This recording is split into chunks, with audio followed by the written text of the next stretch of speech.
একবার এক নাস্তিকের সাথে এক মুসলমানের দেখা হলো। নাস্তিক বলল, এই সারা দুনিয়া, আসমান জমিন সব কিছু এমনি এমনি সৃষ্টি হয়েছে। মুসলমান বলল, না, এগুলোর পিছনে একজন স্রষ্টা রয়েছে, তিনি এগুলো সৃষ্টি করেছেন।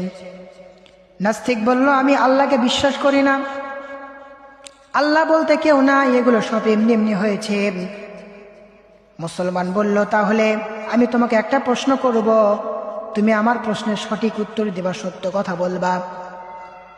নাস্তিক বলল, আচ্ছা বলো।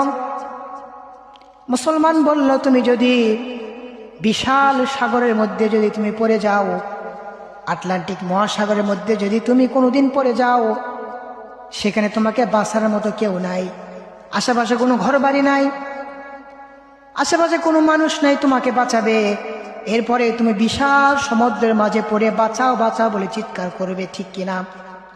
নাস্তিক বলে, হ্যাঁ, অবশ্যই আমি করব।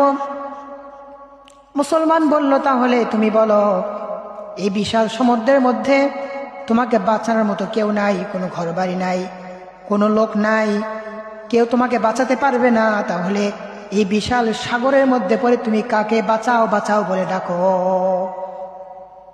নাস্তিক ব্যক্তি চুপ হয়ে গেল। মুসলমান ব্যক্তি বলল, আমি বলতেছি, তুমি ওই বিশাল সমুদ্রের মাঝে বাঁচাও বাঁচাও বলে দুনিয়ার কাউকে ডাকো নাই, বাঁচাও বাঁচাও বলে আমার রব্বুল আলামিন আল্লাহ তাআলাকে তুমি সেখানে ডাকো।